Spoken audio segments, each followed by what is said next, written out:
Hello बच्चों, तो question है हमारे पास, if mass of uranium 235 is equal to 235.12142 AMU and mass of uranium 236 is equal to 236.12 AMU and mass of neutron is 1.0086 AMU, then energy required to remove one neutron from nucleus of uranium 236 is nearly about। ठीक है, तो uranium 236 के में से एक neutron को remove करने के लिए कितनी एनर्जी रिक्वायर होगी वो हमें फाइंड करना है। तो देखो, सबसे पहले मास जो U235 का, यूरेनियम 235 का जो मास है वो कितना है, 235.12 AMU। ठीक, अब यूरेनियम 236 का जो मास है वो है 236.12 AMU। ठीक, और न्यूट्रॉन का मास कितना है, 1.0086 AMU। ठीक, तो ये हमारे पास मासेस है। अब देखो, मैं अगर मास बात करूं, अगर एक न्यूट्रॉन में रिमूव कर रहा हूं, तो यानी कि मेरे पास हमें फाइंड क्या करना पड़ेगा कि मेरे पास जो एक्चुअल में बनना चाहिए इक्वेशन, वो 235 प्लस एक न्यूट्रॉन ये बनेगा। ठीक, तो अगर मैं इन दोनों के मास का सम निकाल लूं तो क्या होगा, सम of mass of U235 and neutron is equal to 235.12 plus 1.0086 AMU।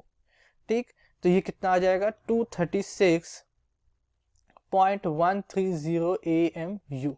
इतना हमारे पास मास आ जाएगा, सम आ जाएगा मास का। ठीक है, अब देखो तो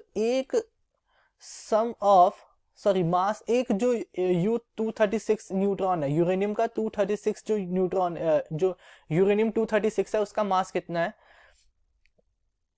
uranium mass of one atom of uranium 236 कितना है, ये हमारे पास 236.123 AMU। ठीक है, इतना हमारे पास मास है। तो देखो इंक्रीज कितना आ रहा है। अब देखो यहां से अगर मैं देखूं तो ऑब्वियस है कि ये जो टर्म है ये 236.123 है, ये किससे छोटी है, जहां यहाँ पे हमारे पास सम बन रहा है। अगर मैं न्यूक्लियर रिएक्शन की तरफ देखूं तो न्यूक्लियर रिएक्शन किस तरह से होगा, ये होगा U236, ये ब्रेक होगा U235 में और एक न्यूट्रॉन को रिलीज करेगा। ठीक है, ये अब यहाँ पे देखोगे तो यहाँ से moving from left to right यहाँ पे एक मास का इंक्रीज आया। ठीक है, तो ये इंक्रीज कहां से आया, मास का। ठीक, increase in mass when one neutron is removed. ठीक है, अब ये इंक्रीज कहां से आ रहा है, जब मैंने एक न्यूट्रॉन को रिमूव किया तो मेरे पास कुछ मास का इंक्रीज आया। ये इंक्रीज कितना है, ठीक है, ये इंक्रीज कितना है, ये है 236.123 माइनस 236 माइनस 123। ठीक, तो यहां से मेरे पास कितना आ जाएगा, ये आ जाएगा 0.007 AMU। कितना आ गया, 0.007 AMU। ओके, अब देखो एनर्जी हमें रिक्वायर्ड कितनी होगी, यहां से मैं निकालूं एनर्जी रिक्वायर्ड,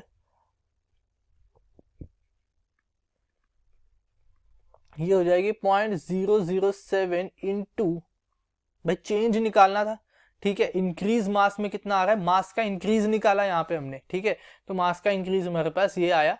ठीक है, इंटू किया इसको किससे, 1, देखो जब एनर्जी निकालते हैं तो 1 AMU हमारे पास होता है, 1 AMU is equal to 931 mega electron volt. तो 0.007 AMU कितना होगा, 931 मेगा इलेक्ट्रॉन वोल्ट से मल्टीप्लाई कर दो तो यहाँ पे आ जाएगा हमारे पास 6.5 मेगा इलेक्ट्रॉन वोल्ट। कितना आ गया, 6.5 मेगा इलेक्ट्रॉन वोल्ट। तो ऑप्शन 2 हमारा करेक्ट है। I hope you understand it well. Thank you.